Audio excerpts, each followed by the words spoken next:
Okay. All right. Hi, everyone. Welcome back.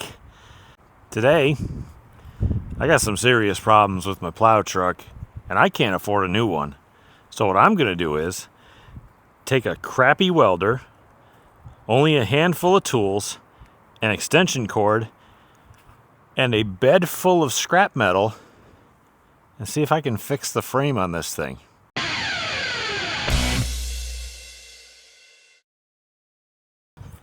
What is this? Oh, that's attached. Maybe I can use that. No, I can't.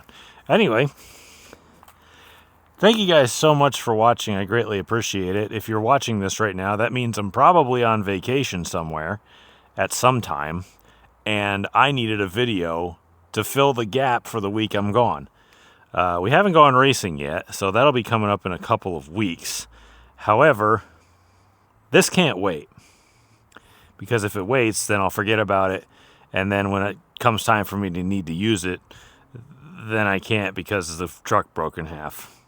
So anyway, if you haven't subscribed yet, please consider doing so because of things like this, and maybe it'll help you in the future. I don't know. I'm trying to help myself constantly, but maybe this type of thing will help you. Maybe it'll ensure that you understand that maybe you can do this too with just cheap tools. Like this welder here, this dusty old pile from Tractor Supply?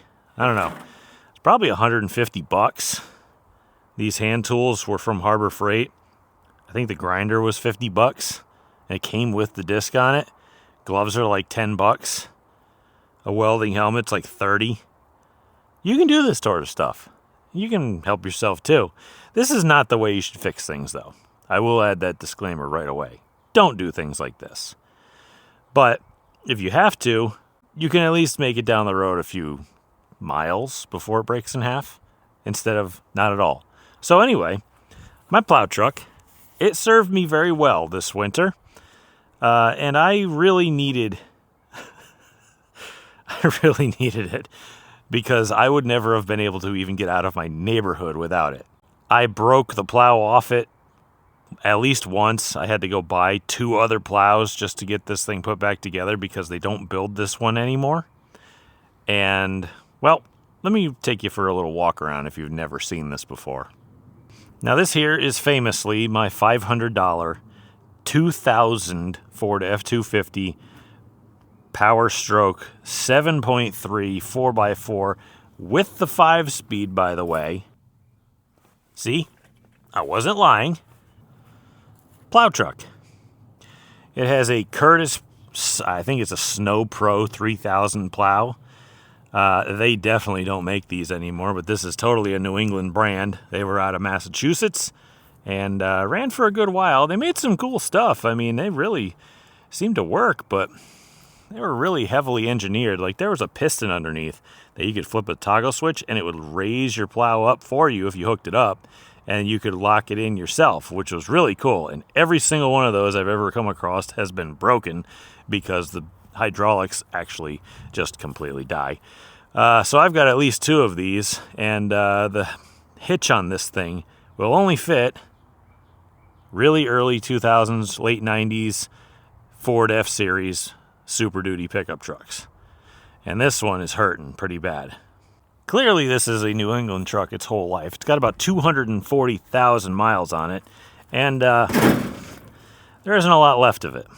Especially the frame, which I've already kind of boogered back into place. I didn't get a chance to coat this frame, though.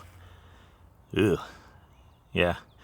I wanted to coat the frame with some oil undercoating. Never got around to it. But the bed's gone. It's completely gone. Never mind the fact that there is a full ton of crap in the back here. But it's just... yeah, I'm not going to put my finger through that. That's instant tetanus.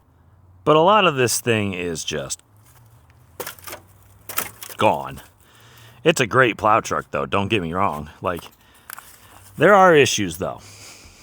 Namely, you know, most of the frame missing because it's rotted to death. I've been trying my damnedest to go and knock all the flake off of it, which seemed to help, but it's not going to stop rotting. I mean, especially when there's active stuff just in here, you know, and I can't get it out. But mechanically, this thing is perfect. You start it up, it doesn't even smoke, it doesn't burn oil. The transmission, I just did some work on. It doesn't leak. I fixed all the coolant lines because this has a manual transmission, but it's got fluid coolers in it, which is really weird. It's the ZF6 or whatever it is. So that's really cool. Don't pay no attention to that. But it's all largely... Oh my God, I think the whole thing is twisting. And anyway, I got some tires for it that were kind of afterthoughts. Oh yeah, the bed is... yeah, I got to fix a bit there and another bit there and... You know, just... Oh, I fixed one here. So that's fixed, but I do need to coat it. Oh, and that leaf shackle is rotting out. So that's good. Oh, I must have punctured that plastic thing under the bed because it's starting to leak. That's cool. But what I'm going to attempt to do is just fix this thing with... Well, kind of patch it back together with just whatever scraps I can find sitting in the bed, because this thing is full of scrap metal. I mean, this thing is so bad. I already been joking with my wife saying, you know, I should just take all this scrap metal back and just leave them the keys and the title and just say, here you go, it's yours now. What will you give me for the whole thing? 6,000 pounds of scrap metal. How much you give me? If they gave me $500 for it, I'd probably walk away. But anyway, let me show you the key problem that we're facing today. And here it is. You can see right there at the bottom, it is cracked and pulling apart. Probably because all of that is cracked.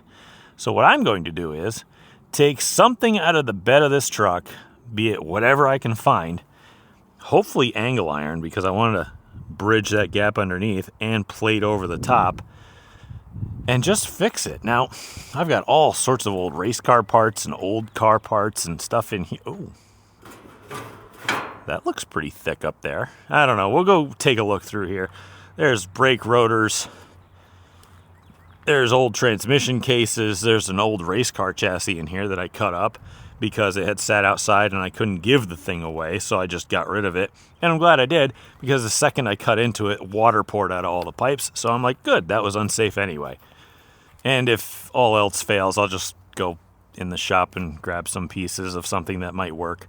But whatever the case is, we're going to get this thing at least patched together, because I'm hearing it creak and pop and twist, and it's not good. And I've already patched it a few times. If I can patch it and make it last a couple of years, that would be great, because I don't think I can even buy parts for these plows. So I've been buying other plows for parts, and I just want it to last a little while longer, just because then I'd actually get my money's worth out of it. But I don't make money with this plow truck, okay? What I do is I actually do volunteer work with it, and I help people who can't afford to get plowed out in the wintertime. Elderly people, churches, my parents' house, my neighborhood. I do the whole neighborhood because the town doesn't plow my road, which we have a shared driveway clause. They'll give you a road name and they'll charge you the same amount of taxes on your property as everybody else, but you don't get as many services as everybody else. So, I mean,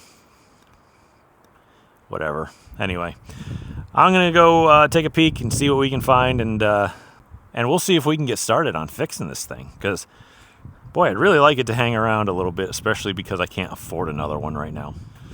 Okay, here comes the fun part. You know, I just put shocks on this thing. I really would like to be able to use them. Okay, what are you? Hollow. This angle piece on here is real sweet, though. God dang. Wonder if we can knock that off. We'll try that.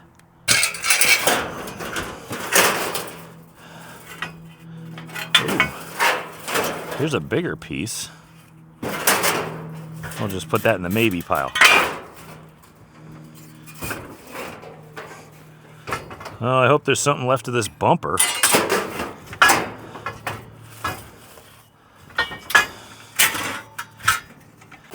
There's a bunch of plate steel sitting on this old door section of this race car chassis I cut up, but you can't see because there's another door, that's the sheet metal side, covering it up. This might take a while. So here we have it. We have our candidates for repair. I got this big piece here that's I think it's at least 1/8 inch angle. It's going to need to be ground off. Those things will come right off. I found this, which is some decent plate. It's about the same thickness as stock frame. It's a little bent, but nothing a hammer can't fix. And as a precaution, just in case, I found this with some plate on it. It's kind of larger angle. Maybe we can use this stuff here. Now, my plan is we should cover up the bad spot here completely. Just take this. Maybe I'll just use this. Maybe I could just take it, stick it on here, maybe draw a line, because I don't have a marker. Maybe I'll go grab one, because I'm not like out in the middle of nowhere. My shop is right there. Go find a marker. Maybe I'll put this in a vise. I know this was kind of a video of me saying, oh, maybe if you're out in the bush or something. Meh. No, we're just kind of fixing it with stuff we find lying around. If I need tools, I'm going to go use tools. But if I was out in the middle of nowhere and I had this problem, I would just use my plow and I'd take this and just stick it into one of these crevices here, kind of like that. And I would take my hammer and just hammer down into it until I got the shape I wanted. But I don't want to really bother my neighbors because that's loud. So maybe I'll just use this piece instead of a piece of angle iron. I'll take this. Yeah, we'll put it up there. Draw out what we, or I'll just tilt it too. I don't care how we do this. But we got to get underneath as well, which is going to be oh so fun to weld because I don't have a MIG welder. This is a flux welder.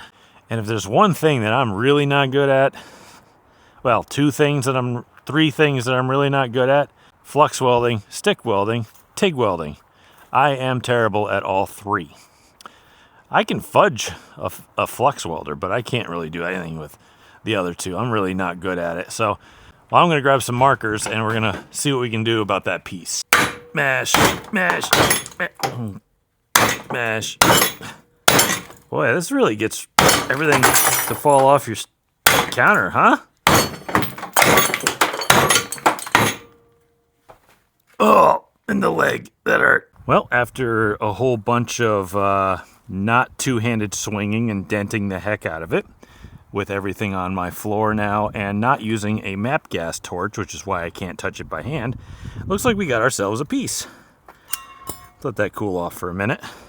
Okay, let's see if we can get this traced out where we want to be. Now, there's a big section underneath that is not really there anymore.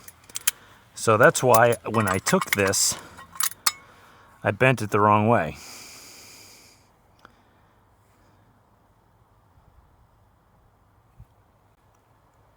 Crap. Yeah, I didn't think about that. Well, not like I'm going to bend it back the other way anyway. So let's just kind of cheat it over that spot and maybe use that long section up towards the other side for strength. And if all else fails, we'll just plate over this crap. So let's place it up over that.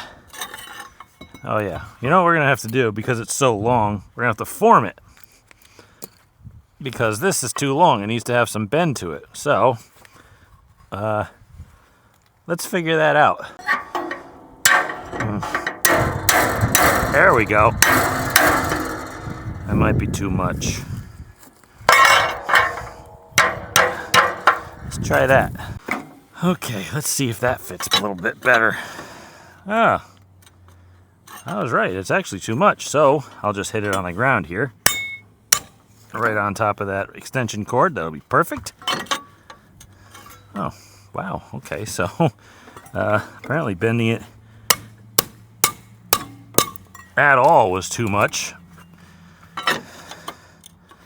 What in the... You'd think after this long, auto manufacturers would have figured out how to stop rust from happening to their cars.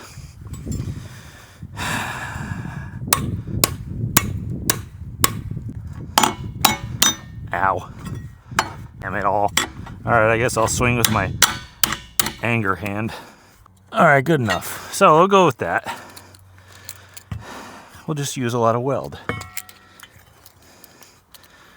Alright, you should go about... Yeah, let's go right here. Okay, so now we'll grind that. And we'll start laying as much welding wire into there as humanly possible. And let's try it.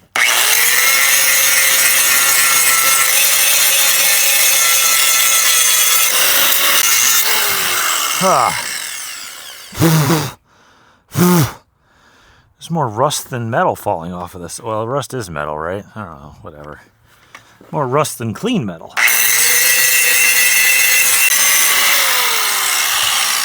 Ow! Can't reach in here.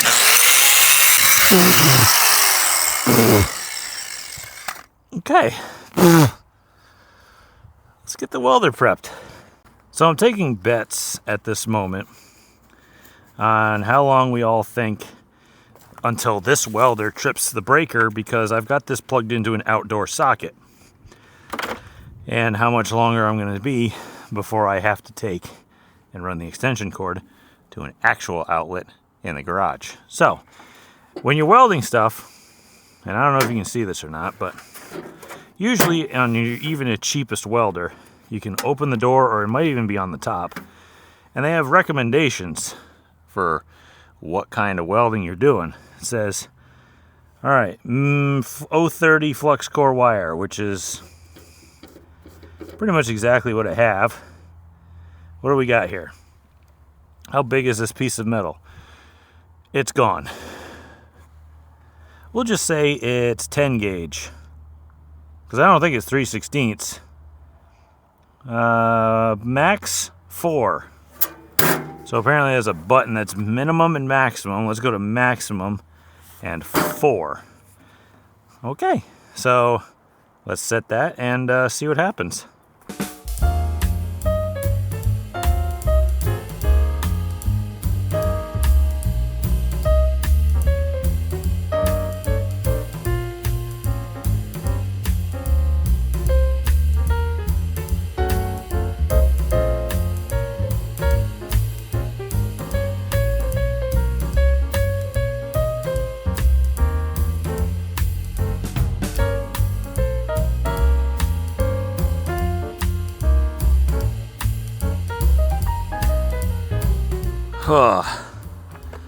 So the ground caught fire about, I don't know, 15 times. It's probably still smoldering.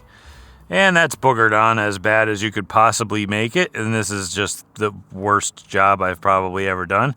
Actually, no, it's about as good as when I try to stick weld, which makes a heck of a lot of sense. But I mean, there's also probably something to be said about the equipment. You know, using a cheap, really cheap flux welder and a extension cord that's about, I don't know, 15 miles long to a protected circuit and not rated for welding. And when I weld with my MIG welder, it's got a giant rated plug that's huge, and I'm on 220, and I'm doing God's work with that thing. But this, I don't know, I think it's just outmatched. But we got a plate on there, which will probably break. And I'll probably revisit that at some other point. But when it comes to a field fix and trying to get the frame to not snap in half at this very moment, I think we did some good work here. Granted, I'll probably touch it up before next winter if I still have the truck. But for now, I think we're done with it. And I will get back to patching it once I get that out of the bed. This video is probably not over yet. I think we'll probably end up doing some work on the other truck, my dad's 51 Chevy truck. before we put this one in the can. So whenever I come back to that, I'll see you when I do. All right, it's a little while later. I'm working on another truck today, and this one is all my fault. Got the tow rig out here, and if you'll notice, the mirror's a little bit cracked, broken, as some people would say.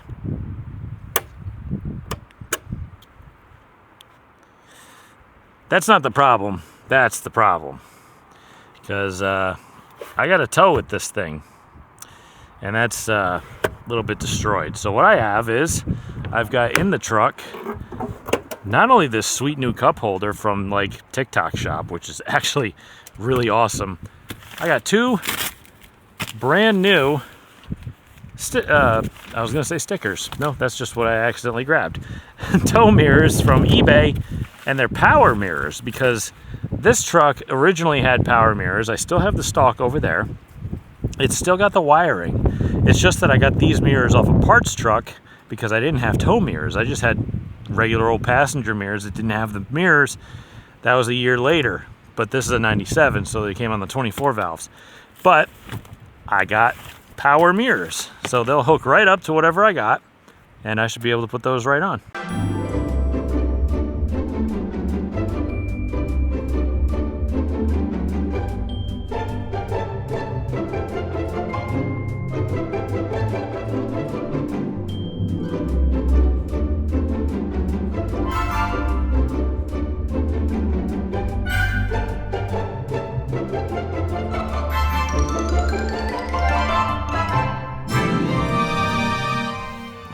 Let's get, okay, the knob works.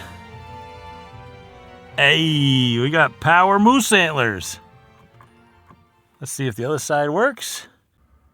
Yeah.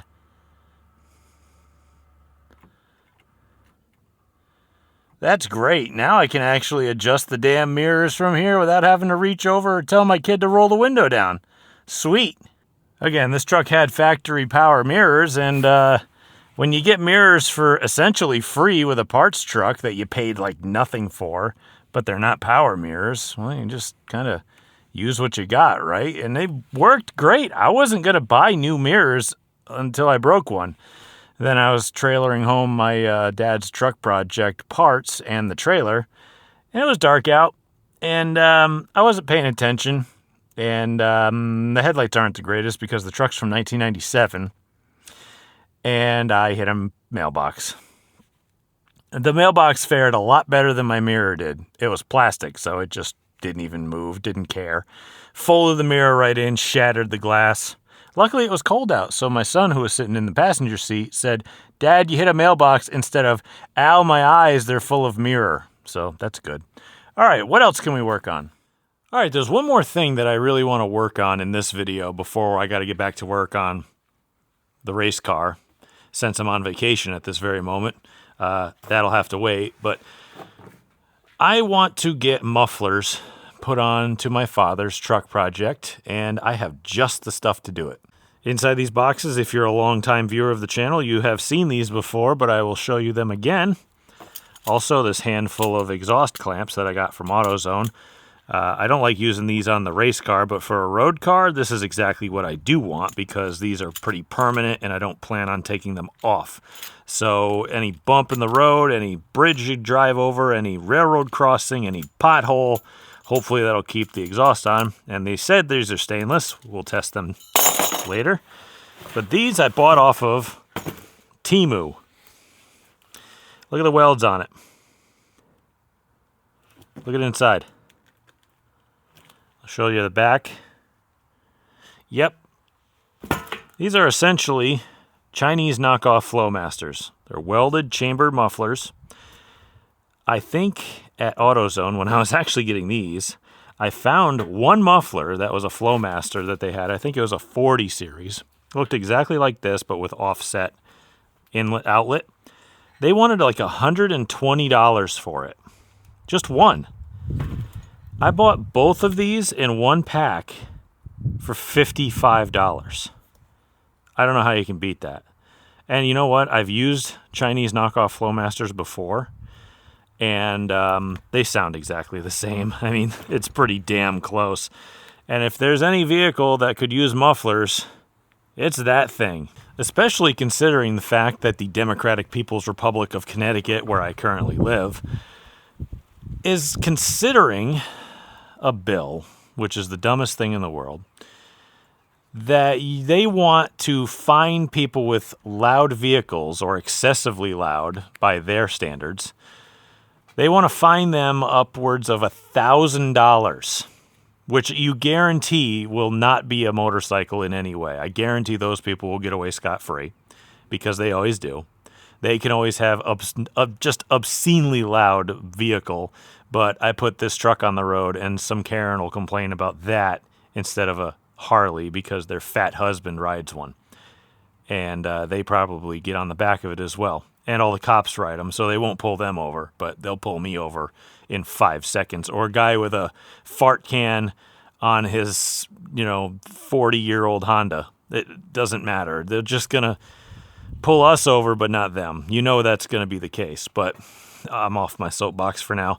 So, for the sake of my passengers, which is the only reason why I'm doing this, besides the threat of government violence against me if I don't comply, I'm putting mufflers on it.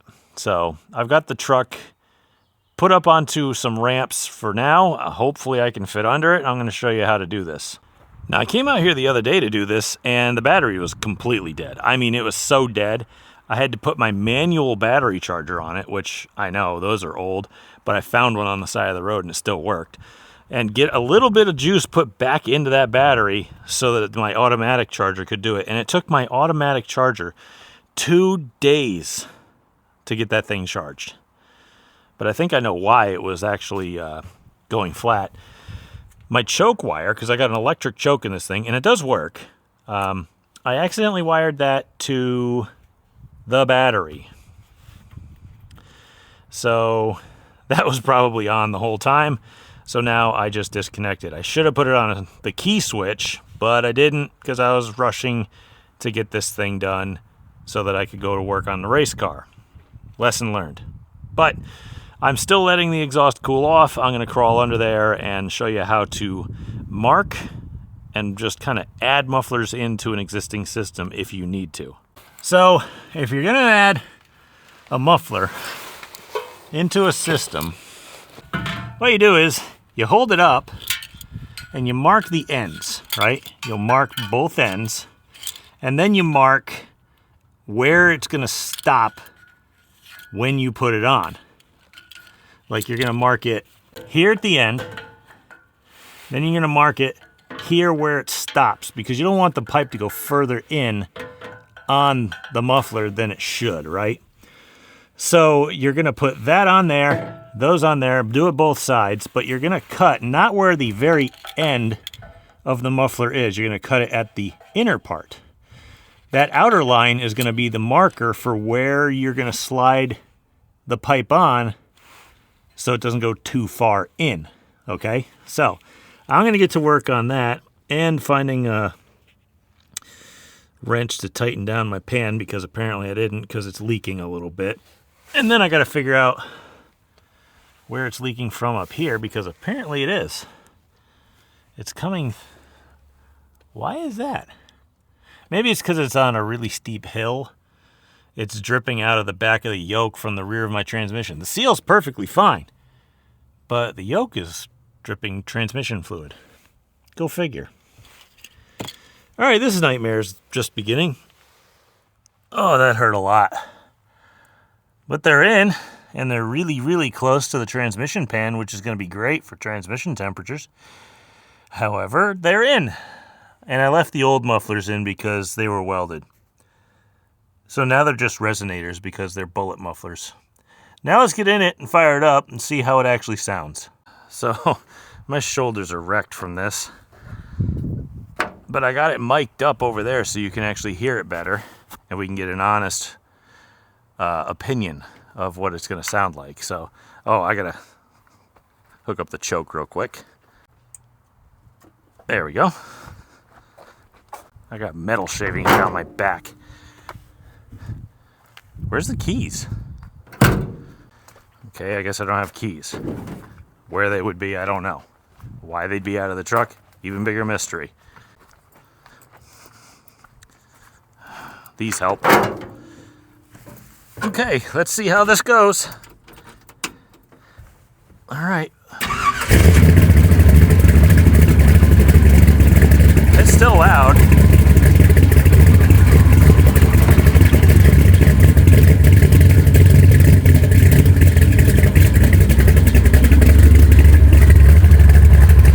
That didn't do a heck of a lot, did it? But you can't say I don't have mufflers on it. I mean, what do you expect with a 10-to-1 race motor with a race cam and shorty headers and no cats, and it's coming out the side? Let's rev it up. Let's have some fun.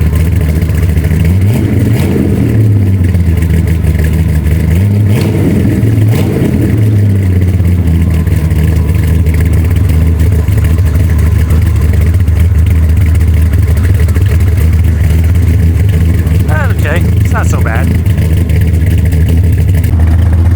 Hang on, I gotta practice for a second.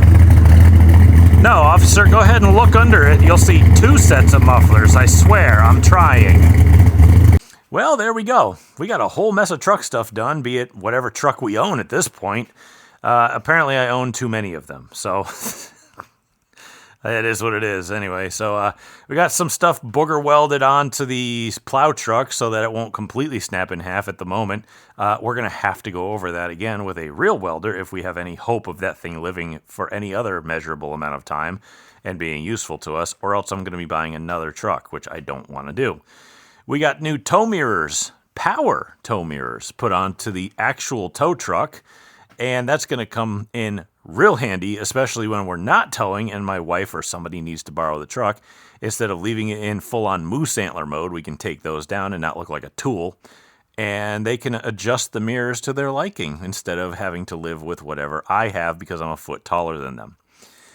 We also got mufflers put onto the Chevy truck project. And at least now we can say to whoever inspects it to try to give us a $1,000 ticket that we do have mufflers on it and we are trying.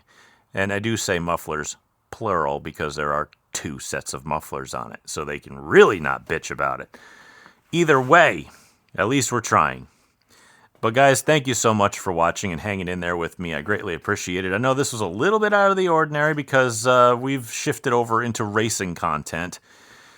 But that's kind of, I can't really work on that right now. It's because I'm kind of on vacation. I know I'm in the shop right now, but as you watch this, I am on vacation. You get that, and you can follow along with me just fine, I'm sure. But can you do me a giant favor? Not only help me pick all the stuff that fell into my shirt out, as if I'm some kind of zoo animal, but also go over and hit subscribe on the channel if you haven't yet already. Because doing that helps me a lot, especially with the algorithm that Google and YouTube has, especially for reach of the channel and for monetization, which means I get a cut of the stuff that they try to sell you using my intellectual property. That's why this helps, because I want this giant corporation to pay me for selling you ads on my videos. So that would really help not only the channel, but the race team or the projects or whatever. Every dime that I make on this channel goes right back into all of my projects and race team programs and all sorts of stuff. I don't take it for my own personal use. I have a job for that. If you would really like to help the channel out and get some cool merch along the way, especially for the race team, you can go on over to GleasonBrosRacing.com and go get t-shirts. By the way, time's really running out if you're ordering now for the race team merch. Obviously, it's going to be available, but if you want it to start the season off, now would be the time to get it because it's going to be racing season pretty damn quick, and you're going to need to get on that. So either way, we have hats, we have koozies, we have tumblers. The tumblers are awesome, by the way. We have stickers, we have everything. GleasonBrosRacing.com, very affordable, very comfortable clothes, very, very high quality stuff. So thank you guys again for watching. I greatly appreciate it. And until next time, when I think we're going racing.